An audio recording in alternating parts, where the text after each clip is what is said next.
And I'm Sebastian Rodriguez. And welcome to Status Update. We begin today's broadcast with some updates on our Rio Rams. As you may know, football season is underway. We have Angelina Maderna with more. School spirit is a very important part of the student body. Here at Del Rio High, our football team is our own pride and joy. A big part of it is the team's motivation and drive. We spoke to Coach Taylor about how he feels about the upcoming season. I predict the season will go this year the way we planned it, with us going to the playoffs, with us having a winning season, us staying healthy, and being as successful as we can be. I'm getting more and more confident as the days go by. It takes us a little bit of time to get going, but we're going to be just fine. My thoughts on the first game were we were a little rusty. A lot of kids hadn't played since they were in 8th grade. So now they're sophomores and they're asked to go out there and be starters. So we're a little bit rusty, but overall, second half we definitely started to play a lot better. But I wasn't satisfied. We can do better than what we did. But I wasn't totally disappointed either. Our training regimen is Saturday all the way until Friday. They only get one day off, and that's Sunday. We wish our football team the best of luck and a successful season. As a fan, we encourage you to support our football team in any way possible, as their success is our success. Go Rams! Thank you, Angelina. Go Rams, go! Behind every athlete, there are many support systems. One of these support systems is the Athletic Trainer Corps. We have Gabriela with a look into this essential part of the athletic program. As any athlete can tell you, being in optimal physical condition is very important to their performance. What many people don't realize is that their success hinges on sports medicine and the role of physical trainers. We spoke to a couple people on the student athletic trainer team about their method and how they train to perform their roles.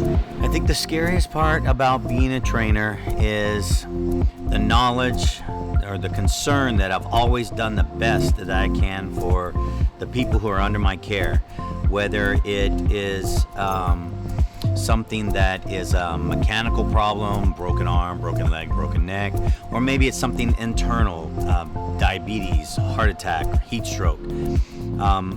In and of itself, the injuries don't scare me, but knowing that I have done the best that I can for the people who I am there to help is what drives me and worries me the most. So I think that's what drives me to be the best that I can be. I would say my favorite part is about just getting the kids back on the field, especially when they come off of an injury.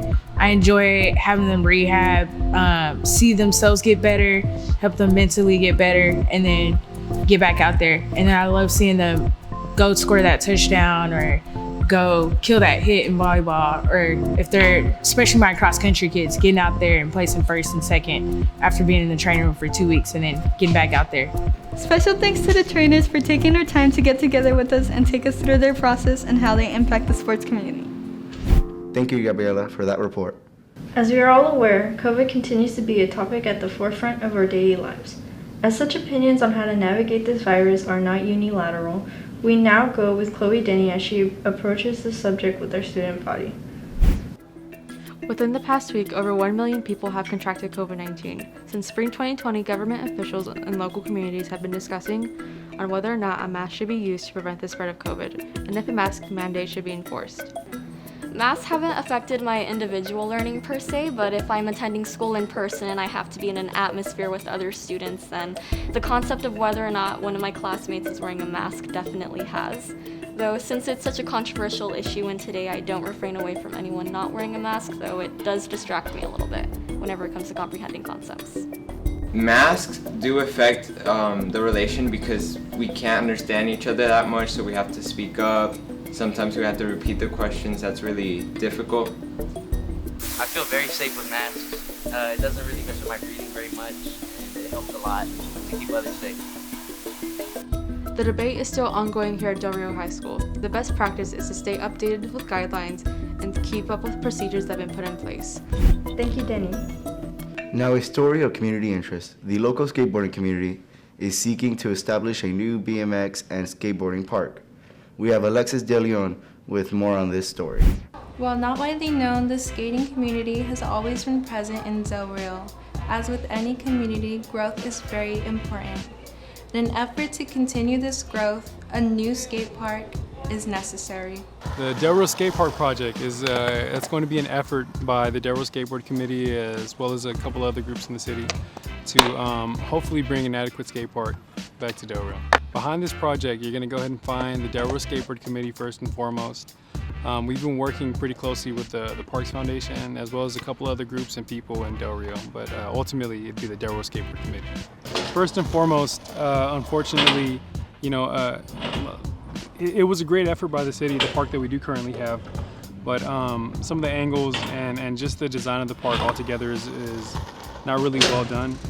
It can be a bit unsafe, and also I think just any kind of park establishment to any city is always going to bring the community up quite a bit. So to elaborate on that a little bit, there's just so many good things that come from having some kind of physical activity that physical activity is going to benefit anybody and everybody, especially our younger community. And with things, you know, like COVID happening lately,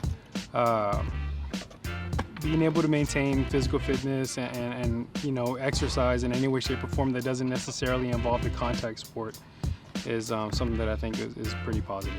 You know, you go to any skate park, you're gonna find people from literally all walks of life, man. You got dentists, teachers, lawyers, you know, butchers, people who work at the mall. You know, literally, you'll find anybody and everybody at a skate park. So, and also to elaborate on that a little bit more.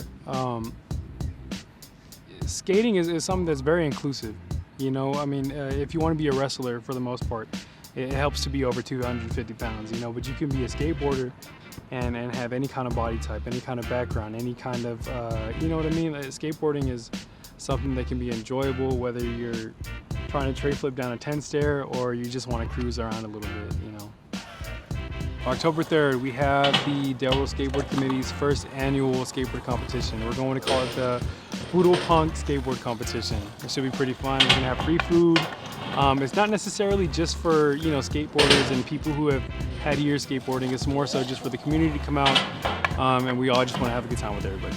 I'm kind of nervous because I think I'm gonna get fourth because I got Uda here, who's probably gonna get like third, and then Dane and Trey, who are both really good. But the rest of them, I think it'll be pretty easy to beat. A new skate park would be pretty awesome here because I know recently Eagle Pass had a skate competition and people from all over San Antonio, Austin. I know there's a lot of people there. So if we get a new skate park and we start having skating competitions out here, we get a lot of people from all around Texas. To me, a new and improved skate park would mean a lot because our current park, it's pretty old and like just need a better flow to do like more tricks and transition. Please make sure to support the skating community and their efforts. This has been Alexis. Thank you, Alexis, and thank you for joining Status Update. Stay tuned for another installment next week.